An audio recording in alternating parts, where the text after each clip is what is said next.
Então, pessoal, na nossa aula 8 de gestão de TI, vamos falar da ITIL e os elementos que foram incorporados a partir da versão 3. Na versão 3, são 5 livros que englobam estratégia, design, transição e operação de serviços e melhorias contínuas. Então, o núcleo central da ITIL, que foi apresentado na aula 7, não muda, porém alguns conceitos foram revistos. Por exemplo, até a versão 2, o ITIL focava no alinhamento entre TI e negócios. Na versão 3, o foco será integração entre TI e negócios. Haja visto a importância que a TI tem ganhado.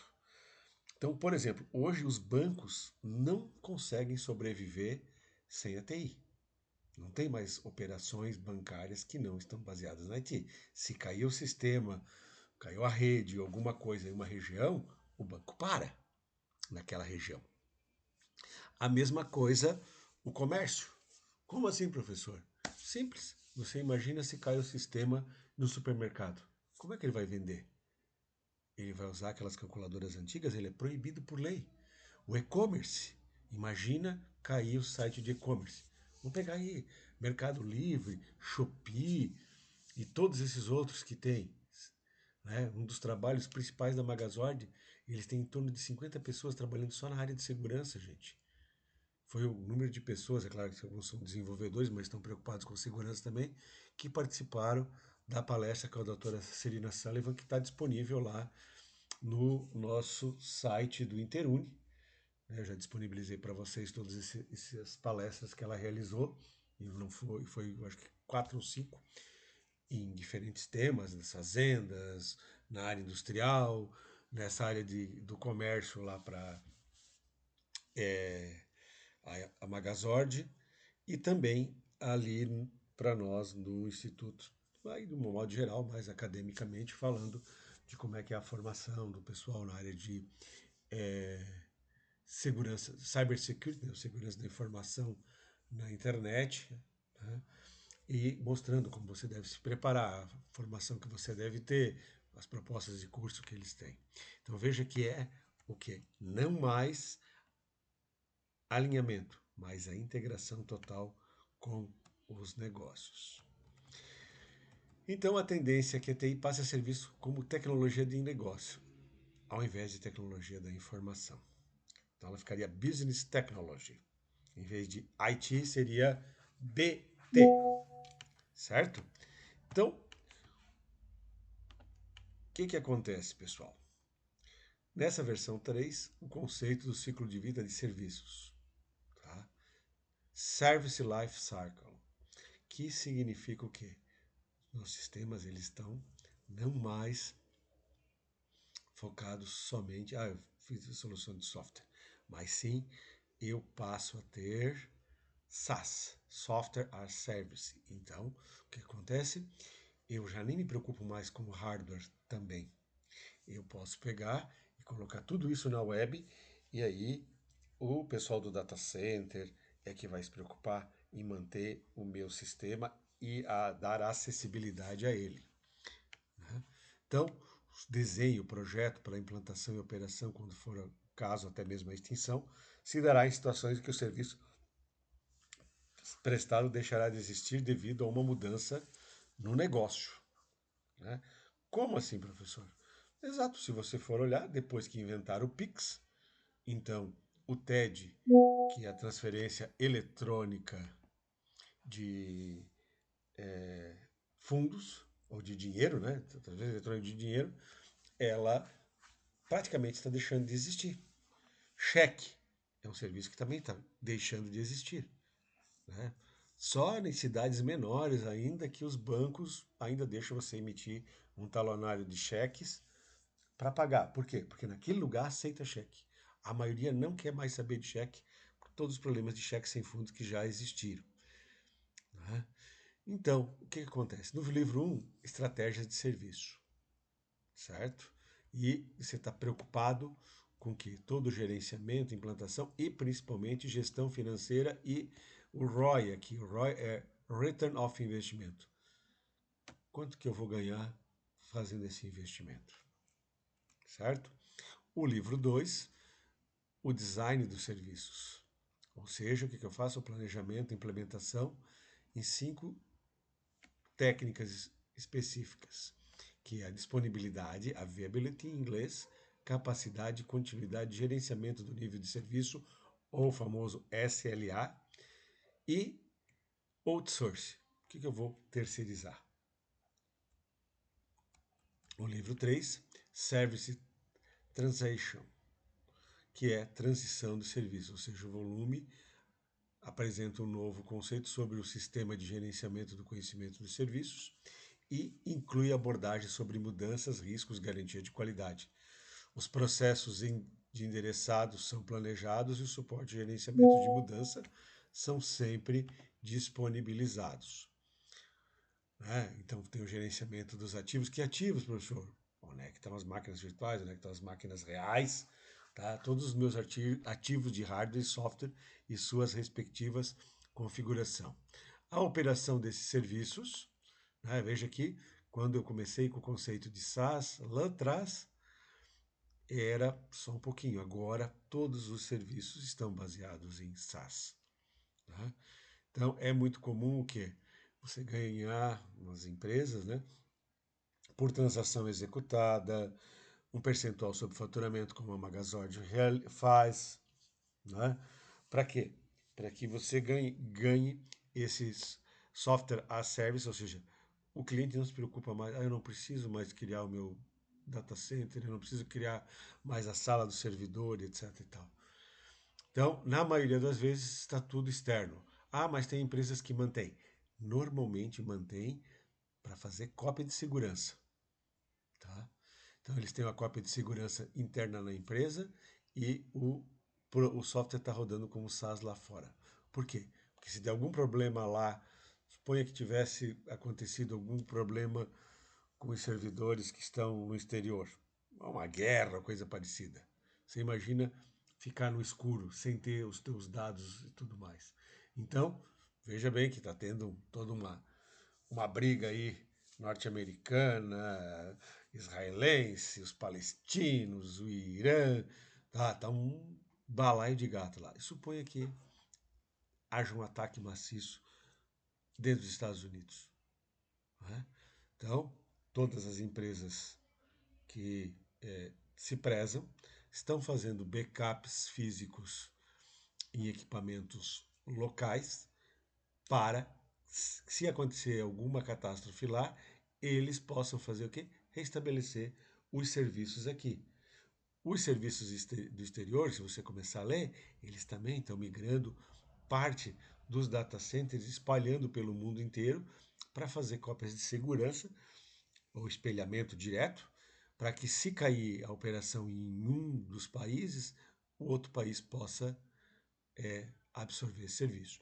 Então, por exemplo, nós estamos aí no mês de maio, começou toda a questão do imposto de renda. O imposto de renda são 10 servidores espelhados no país para receber e processar os lotes da Receita Federal do Imposto de Renda, certo? E ainda mais o servidor central, que substituiu o servidor chamado Leão, que é por isso que se falava, você tem que acertar as contas do imposto com o Leão, agora é o T-Rex. Eu ainda brinco com os alunos, se vocês procurarem, o T-Rex é o supercomputador, o maior supercomputador que tem no Brasil, e ele fica procurando fraudes no sistema financeiro, dinheiro dos cartéis e tal. Voltando ali que eu estava falando justamente de que nós podemos ter problemas sérios da continuidade dos serviços, né? Nós temos que estar sempre trabalhando de melhoria contínua. Né? Então, planejar, fazer, checar, agir, identificar e atuar com melhorias contínuas, né? Em todos os aspectos e principalmente se preocupar com o quê? Com a continuidade desses serviços. Certo? Então, aqui um exemplo, né? Um usuário informa ao serviço de atendimento que não está conseguindo fazer logon ou login, né? Autenticar-se com uma senha para acessar a rede interna. Como aconteceu comigo na aula número 7, que eu não consegui acessar o nosso querido SIG, LPI, que faz a questão do acesso aos tickets, para mim abrir novos chamados. Né? O que eu fiz? Já fiz um pedido para que o pessoal fizesse para mim uma revisão e me reiniciasse a senha. Afinal, a última vez que eu tinha usado foi no ano passado. Então, ficou muito tempo. Provavelmente a minha senha naquele sistema ela acabou sendo bloqueada por falta de uso. Isso também é uma coisa importante no nível de segurança.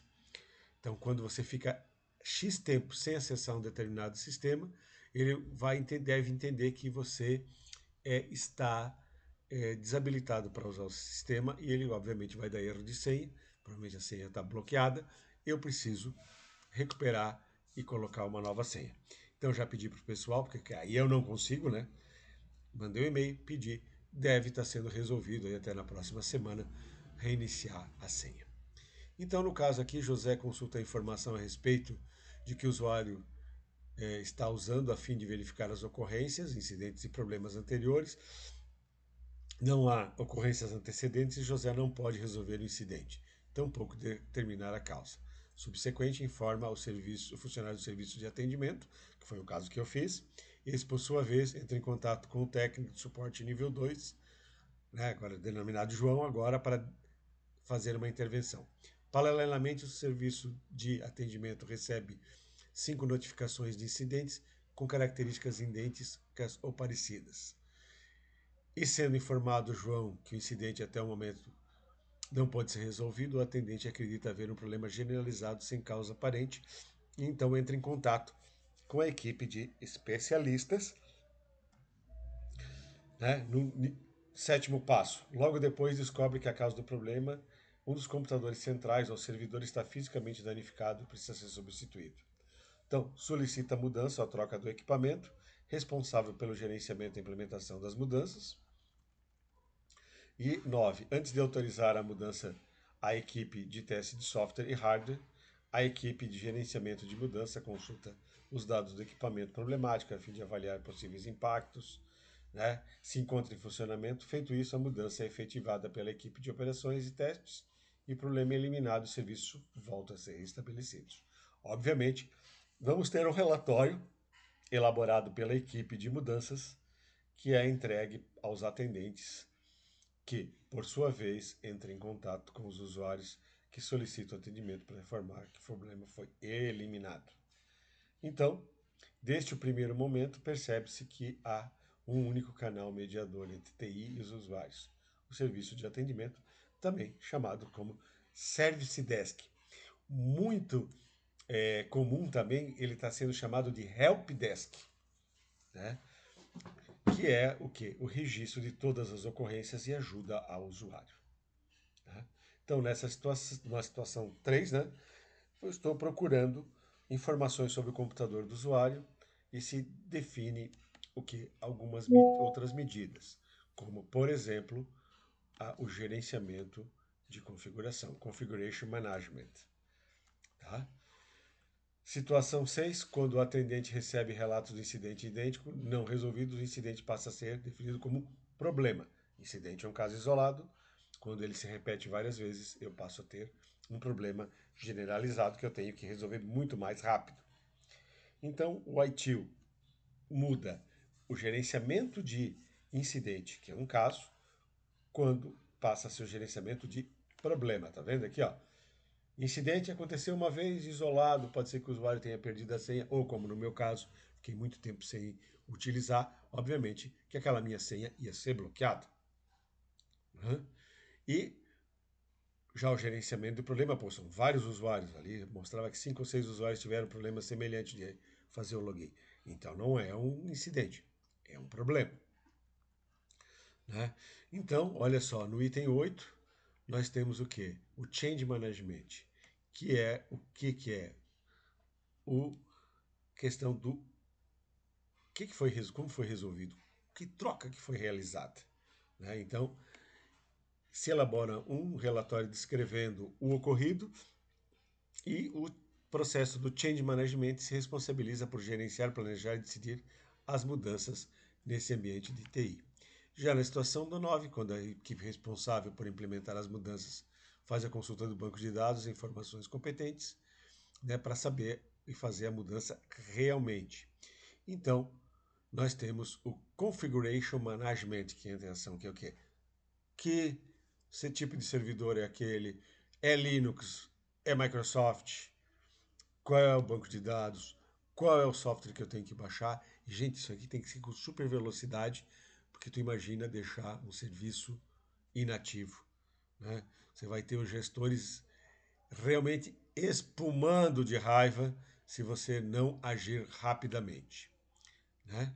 Então, sem saber que está sendo substituído, não é possível determinar o impacto sobre qualquer ação sobre o componente. Portanto, também não é possível planejar as mudanças. Então, eu tenho que estar preparado para isso. Outra coisa é qual é o release, tá? Gerenciamento de release, ou seja, de versão, né? Então, eu tenho que colocar de volta qual é aquela versão, porque de repente o software já está atualizado, mas para aquele conjunto de clientes, ele ainda está numa versão anterior. Eles não fizeram a migração. Então não adianta instalar a última versão. Eu tenho que saber qual que eu tenho que fazer a instalação. Então aqui fica bem bonito um fluxo do incidente. Olha aqui, ó. Foi resolvido? Não foi resolvido? Né? Pô, não. Então ele se tornou um problema. Se tornando um problema, eu vou ter que fazer investigação, causa e descoberta, gerenciamento de mudanças, gerenciamento do problema e gerenciamento de release.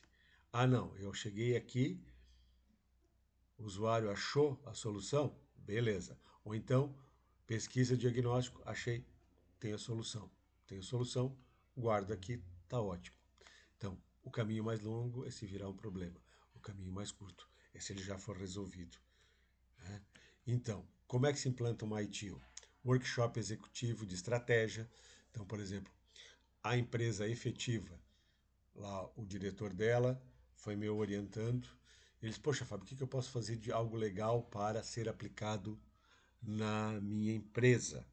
Eu tinha recém voltado da Alemanha em 2003, em 2005 eu disse para ele, querido, vamos pegar, vamos trabalhar com ITIL, vamos melhorar os processos de atendimento dos teus clientes, principalmente os clientes empresas. Gente, não foi nada, não foi nada. Ele implementou e começou a ganhar prêmios do Sebrae, prêmios de qualidade de atendimento, etc. e tal. Por quê? Porque ele ficou muito superior aos concorrentes dele. Passo 2, diagnóstico das práticas atuais de TI, planejamento do projeto e implementação. Se a gente for olhar aqui, né, quem fez a disciplina de gestão de projetos vai chegar muito, muito próximo. Passo 5, após a implementação, eu vou ter que fazer sempre revisões. E o passo 6 é melhoria contínua. Como assim? Olha, normalmente eu começo com o hardware da empresa, em seguida todos os softwares, né?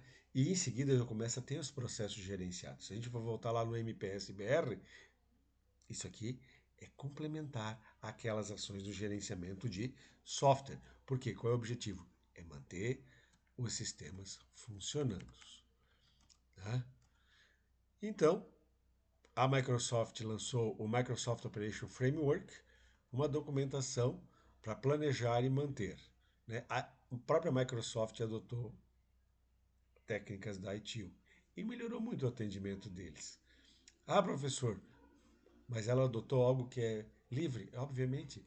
A Microsoft tem uma distribuição Linux e tem uma distribuição de Java, gente. E olha que a Sun Microsystems tentou processar eles porque eles tinham uma distribuição.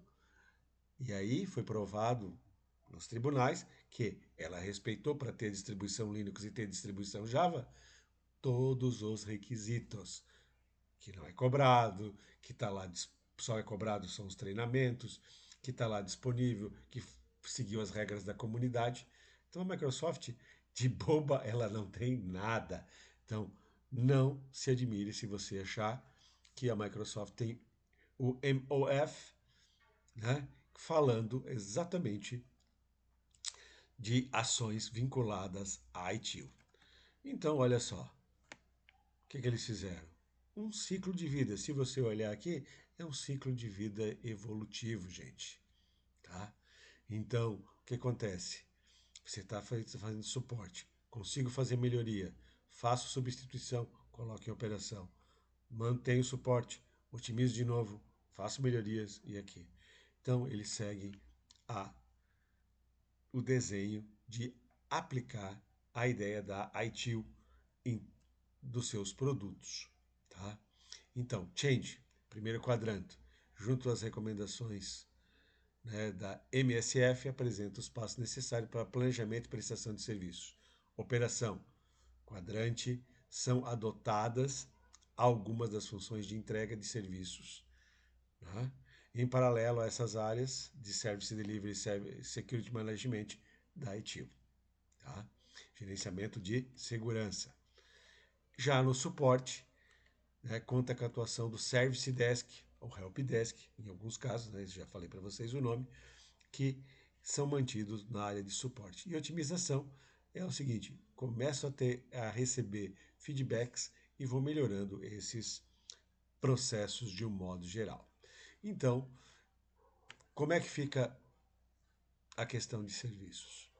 Primeiro, eu tenho que ter uma central de serviço, onde eu vou registrar as coisas, certo? Tenho que fazer o gerenciamento dos incidentes. Quando eu tenho mais do mesmo incidente no mesmo tempo, eu passo a ter problema. Tenho que trabalhar a questão de configuração, mudança e liberação.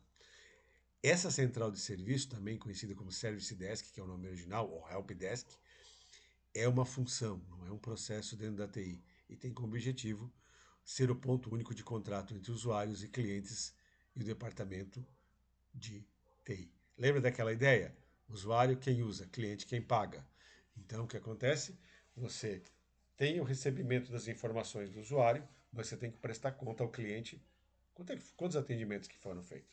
Como é que a gente convence um gestor a contratar mais equipe de TI ou fazer o contrato com empresas prestadoras de serviço para que você aumente o nível de serviço dentro da tua organização. Você tem que mostrar, olha, nós tivemos tantos incidentes, nós tivemos tanto de problema, falta gente. Né? Você quer ampliar o serviço de TI? Tem que colocar gente, tem que preparar. Né? Então, essa central de serviço é sugerida separar dentro das operações de TI quem faz parte do suporte ao usuário de quem vai realizar as atividades de resolução do problema e desenvolvimento. Ficam 3 camadas. Então, suporte, né? A pessoa que vai trabalhar lá no Help Desk, o que, que acontece? Normalmente você está nas primeiras fases do curso de graduação, ou terminou o técnico formal, que você entra primeiro no suporte. Até para conhecer a empresa, conhecer a cultura, fazer os atendimentos no software. Depois você vai para onde? Para as atividades de desenvolvimento. Quando é que você vira a pessoa que está na resolução do problema? Quando você já está nível analista. Normalmente o analista acha a resolução dos problemas e passa para a equipe de desenvolvimento. Então é um caminho natural. Então essa central de serviços sugerida é separar dentro das operações de TI quem faz parte e quem faz a parte do desenvolvimento. Então essa central de serviços, ela é o ponto central de contato. Então, em inglês, SPOC, ou SPOC, Single Point of Contact, entre usuários e o TI, restauração de serviços sempre que possível, prover suporte, gerenciar esses incidentes até o encerramento e transformá-lo no gerenciamento de problemas, se eu tiver vários simultâneos. Tenho que ter SLA, acordo de nível de serviços, porque a internet empresarial ela é quase 3 vezes o preço da nossa internet de casa e muitas vezes a metade da velocidade. Porque ela tem SLA, ou seja, a empresa tem que entregar todos aqueles gigabits de dados que estão no SLA. Ah, na tua casa, tu pode ficar 24 horas sem acesso à internet. Está lá no acordo. Normalmente não fica, mas até 24 horas tu pode. A empresa não, a empresa perde milhares de reais ou de dólares em faturamento. Então, precisa ter o suporte à mudança, fornecendo comunicação aos usuários sobre o agendamento de mudanças, aumentar o nível de satisfação dos usuários, né? Então, receber todas as chamadas, gravar e acompanhar incidentes, promover a avaliação inicial, monitorar e escalar incidentes, tá? Para quê? Para que eu transforme no nível de problema, se for o caso. Comunicar mudanças planejadas. Então, por exemplo, a própria Unifique veio um e-mail dizendo: vamos mudar nossos servidores, os contatos, desculpa, as velocidades, etc e tal, vamos dar manutenção, a internet vai ficar instável. Deixa eu pegar aqui se eu tenho aqui um aqui. Unifique manutenção.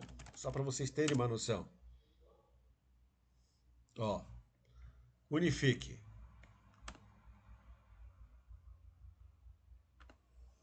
Ó, dia 15 do quarto, quarta-feira, das 00 horas até dia 6. Por quê? Manutenção programada da rede de fibra ótica. Por que eles escolheram esse dia em Rio do Sul? Porque era feriado, gente. Tudo bem que o Instituto ficou trabalhando, né? Mas a maioria das empresas não estaria trabalhando. Então, veja que, ó, os trabalhos podem afetar o circuito na seguinte data e horário. Se tu olhar, a Celesc bota onde? Na rádio, tá? Ó. Aí estão dizendo tudo que pode acontecer. Pode interrupções temporárias de acesso, caso a manutenção não possa ser realizada na data programada, por condições climáticas ou outros imprevistos, automaticamente uma nova data, né, de contingência informada, né, acima ou cancelada sem prévia zero. E assim está aqui, ó. Esse é um exemplo daquilo que vai acontecer. Ou seja, eu vou fazer o quê? Informando os usuários sobre o progresso das requisições, produzir relatório, coordenar os grupos de suporte nível 2 e nível 3. Nível 1 é o primeiro atendente. Não resolveu, vai para o nível 2. Não resolveu, vai para o nível 3. Então, só para vocês terem uma ideia, quando eu estava na Secretaria de Educação, coisa que eu mais via era problemas que aconteciam no processamento de todas as escolas à noite, porque era ainda no modelo mainframe, né? E o que acontecia? Não tinha ninguém para dar suporte, para resolver o problema. Eu digo, então tá bom, vamos organizar. A gente fez de nível 1 os operadores, de nível 2 os programadores. Então eu fiz uma tabelinha, cada um podia escolher, já que eu tinha 5, um era na segunda, um era na terça, outro era na quarta, outro era na quinta, outro era na sexta. Sábado e domingo, também. Uma vez por mês cada um ficava de plantão. E nós tínhamos, olha gente, o telefone do cara, o telefone da casa dele, da esposa, o telefone da mãe e o telefone da sogra. Porque às vezes o cara ia lá para casa da sogra e lá não pegava o celular. Então até isso nós tínhamos. E as pessoas já sabiam, olha, na tabelinha lá, a não ser que eles trocassem entre eles, que isso também era uma coisa livre, sempre tinha a pessoa que era. Gente, chegou já no nível 2, no nível 3, que daí era o pessoal dentro do CIASC, o nível 4 era eu pessoalmente, se eu tiver que tomar alguma decisão. O nível 5 era o presidente do CIASC, que às vezes tinha que autorizar hora extra, outras pessoas a entrar, na época era o Hugo, gente boa pra caramba. Nível 5, nível 6, o secretário de educação, que era o meu chefe direto. Por quê? Porque poderia chegar a uma situação extrema de erro grave no sistema. E é que chegou a acontecer uma vez. E o nível 7 era o governador. Tá? Então, uma vez nós vimos que deu problema no processamento, mais de 2.000 professores iam ficar com o salário errado, não é que eles iam ficar sem salário, eles não iam ganhar as regências, etc e tal. Foi. Às 10 da noite eu liguei, secretário, ó, estou chegando no nível 6. Vai ficar 2.000 professores, tá para estourar uma greve. O que a gente faz? Repete o salário do mês passado ou mantém a alteração no sistema? Ele disse, Fábio, retroceder jamais. Mantém. Só que tem uma coisa, te prepara, às 6 da manhã esteja lá na RBS TV. 6 da manhã eu fui entrevistado. E fui lá e mostrei, disse, gente, ó, o sistema está assim, foi implementado, de 38.000 pessoas que vão receber o salário, 36 mil estão com o seu salário correto, menos de 2 mil vão ter esse problema. E, gente, não é que eles vão ficar sem salário, eles vão receber o salário base, tudo direitinho, porém, não vão receber a regência de classe e mais alguns abonos e coisas que tinham. Tá?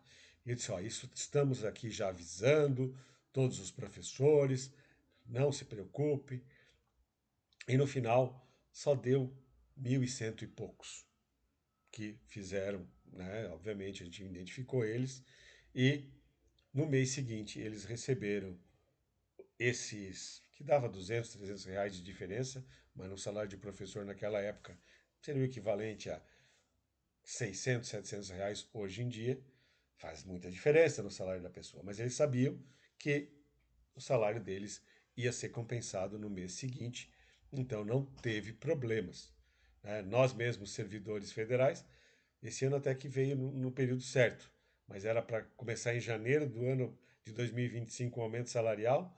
Como o Congresso não votou o, a lei de diretrizes orçamentárias, nós fomos receber em abril. Então, esse ano o governo federal passou o aumento, é pequenininho, não compensou a inflação do último ano, né? Imagina dos anos anteriores. Porém, eles já colocaram em abril porque eles sabiam que o Congresso ia demorar até março para fazer essa votação.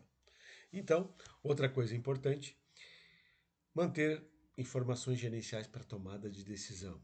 Vou ter que aumentar memória, vou ter que aumentar processamento, vou ter que aumentar número de usuários simultâneos, né? E identificar a necessidade de treinamento dos usuários e principalmente contribuir na identificação de problemas a partir do que? Dos incidentes, pessoal. Isso é muito importante. Então, o que compreende essa central de serviços? Ela tem que ter o call center para receber um grande volume de chamadas e transações. Hoje é muito comum você estar no WhatsApp, ele já programado para fazer essa triagem e encaminhar. A central de suporte Helpdesk, que é muito comum esse nome também ser utilizado, que o objetivo é que nenhuma requisição seja perdida ou não atendida, mesmo depois de cadastrada, tem como função resolver e coordenar esses incidentes. E a central de serviços, que abrange os serviços, pois o processo de negócio tem que estar integrado. Então, as empresas que atualizaram o seu uso da ITIL estão usando esse termo aqui, que é o Service Desk, que engloba essas duas anteriores. É muito comum nas empresas, está aqui, ainda está o que? O Help Desk. Assim como no Brasil há uma tendência forte de você chamar agora a área de contratação de pessoal, de treinamento, de gestão de pessoas, mas as empresas mais tradicionais ainda usam a tradução literal do inglês, que é o famoso RH, que é recursos humanos. Né? Apesar que tem uma discussão aqui no Brasil, porque o ser humano não é recurso. Eu concordo que o ser humano não é recurso, mas o problema está na tradução. O research, em inglês, nós traduzimos por recurso, mas ele tem um conceito bem mais amplo. Não é um recurso financeiro, coisa parecida, como nós usamos em português. Né? É um problema de, obviamente, tradução. Assim como na língua portuguesa existe uma palavra chamada saudade, na maioria das outras línguas tu tem que usar uma composição de palavras para chegar com algo perto. Então, exemplo de central de serviços, ó, eu tenho vários usuários, eu tenho que trabalhar com os terceiros, softwares de terceiro, as redes, o RP, a manutenção e o suporte interno. Tá? Então, no segundo nível, o que acontece? Eu começo a tratar isso a nível de cliente, não é mais só usuário. Tá? Lembra daquela ideia? Estou falando. Esses usuários daqui, por exemplo, usuário 1, 2 e 3, eles podem ser o quê? Todos pertencem a um cliente só. Ou clientes diferentes. Mas se vários clientes começam a ter problemas com vários dos seus usuários, isso se torna, o incidente ele se torna um problema. certo? Então, o suporte de nível 2.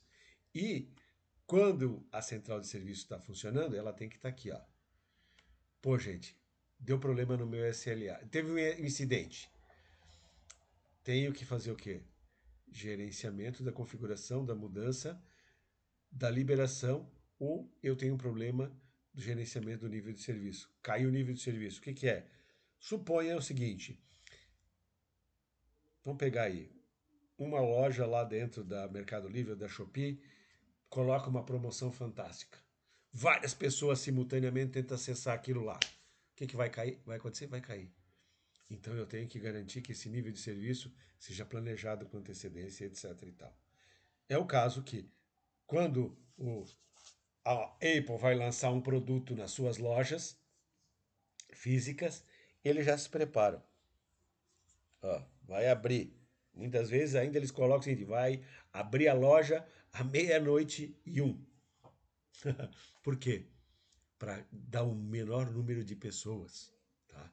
Tem que ser planejado. O caso mais terrível de gerenciamento de nível de serviço que caiu foi no serviço público, o INEP, quando inventaram de dizer: olha, nós queremos que o SISU, que é uma porta de entrada fantástica, é um sistema maravilhoso de acesso à universidade. Meu filho ficou em quarto lugar no Enem para acesso à medicina na UFSC. Né? Então, é uma coisa que eu acho lindo. Você pode entrar no instituto, em qualquer universidade do país. Porém, qual foi o erro? O pessoal que tomou a decisão política de fazer isso comunicou a TI na última hora. O que eles fizeram? Usaram os serviços que eles tinham. Gente, você imagina, porque nós estamos tendo uma entrada de 700 mil alunos, ótimo. Só que eles esqueceram de dizer, opa, agora em vez de 700 mil alunos, pode usar dos últimos 2 anos. Maravilha.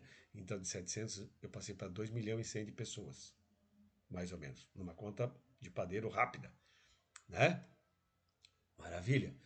Então vamos preparar os nossos serviços para 3 milhões. Ótimo. Eles só esqueceram uma coisa. Antes o serviço era só consultar a sua nota. E ali passou a ser entrar no banco de dados, selecionar uma faculdade ou uma universidade, então escolheu a UFSC, ou então escolheu o IFC, quero bacharelado em ciência da computação, e aí submeter a nota. Só que detalhe, você poderia escolher 3 cursos. Qual outra coisa que eles não consideraram? Que o banco de dados não era mais de consulta, era um banco de dados que ia ter o que? Update. Update gera o que? Log. Tá? O resultado foi, em 30 minutos, começou meia-noite, meia-noite e 30, o serviço tinha dado crash nos servidores. Tá? A coisa foi tão feia, na época, o presidente da República, que eu não lembro mais qual era o que estava lá, pediu a cabeça do pessoal, saiu todo mundo que estava no INEP. Eu ainda tinha um contato com o pessoal da TI lá, que eram de carreira, e eles, né, a gente tinha um grupo de discussões, porque eu fazia a TI da Secretaria de Educação do Estado, a gente fez um dos primeiros estados a fazer a integração de exportar os dados dos alunos direto para o INEP. Tá? Sabe o que eu disse para eles? Eu disse, gente, vocês querem resolver? Aproveita que vocês estão em fevereiro. A Receita Federal só vai começar a usar os servidores a partir de março. Peçam licença para a Receita Federal e instale o servidor de forma espelhada usando a tecnologia da Receita Federal. Na semana seguinte fizeram, né? Isso não foi só eu que falei, várias outras pessoas do grupo comentaram isso, eles fizeram na semana seguinte, né? Sem presidente no INEP, a coisa funcionou perfeitamente e teve isso. Então não sei como é que está agora. A maioria dos que eu conhecia lá, esse dia eu tentei entrar em contato, já tinham se aposentado, né? Porque já é lá em 2010 eles já tinham lá 20 e poucos anos de carreira, né? Quase 30, né? 10 anos depois, agora 13. eles já estão aposentados. Então, o que acontece? Essa central de serviço ela tem que trabalhar em cima dos problemas, né? Usuários não ligarem para a central de serviço, mas tentam buscar uma solução direta com uma pessoa que conhece. Tá? Isso são problemas que pode ter. A equipe técnica não está preparada para atender as necessidades dos negócios e dos usuários. Você sempre tem que ter alguém responsável, mesmo que seja feriado, mesmo que seja fim de semana. Você tem que ter alguém de sobreaviso. É o que acontece nos hospitais. Ah, eu preciso ter um especialista de cada especialidade médica lá dormindo dentro do hospital? Não, eu tenho os clínicos gerais. Mas eu tenho o quê? Os médicos que estão de sobreaviso. Eles estão na casa deles, descansando, etc. Tal. Recebem mais para estar de sobreaviso, com o celular ligado. E se precisar, eles têm que sair correndo e ir lá atender, né? Aquilo lá. Muitas vezes já aconteceu do meu filho quando era pequeno, dar uma entrada no hospital com uma situação de asma muito forte, e a gente chamava o pediatra dele, e o pediatra dele, né, ou qualquer pediatra que tivesse de sobreaviso, ele vinha lá para ver a criança. Por quê? Porque a situação da criança é bem diferente de um adulto. Né? Agora nós temos geriatras, nós temos. Ah, o médico viu lá, pô, quebrou o braço do cara. Pô, beleza. Só vai lá. Antigamente só chegava lá, o clínico geral mandava fazer um gesso. Não. Tem que vir o ortopedista, né? O raio-x já está pronto, etc e tal. E se às vezes ele tem que fazer uma intervenção, colocar o osso de uma pequena cirurgia, colocar de volta o osso no lugar, pino, alguma coisa, muito melhor do que deixar o osso colar errado para depois ter que quebrar de volta, é sofrimento duplo, e fora que o hospital acaba sendo processado por conta disso. Então, pessoal, a central de serviços, ela é basicamente assim numa comparação com a nossa saúde, o pronto-socorro que tem que dar as respostas imediatas, chamar os especialistas. Ah, o clínico geral não resolveu? Beleza, chama o especialista de nível 2. Poxa, é algo mais complicado ainda. Esse próprio especialista vai chamar o de nível 3, nível 4, assim por diante, até que se tome as decisões. Pessoal, por hoje é só. Continuamos na aula 9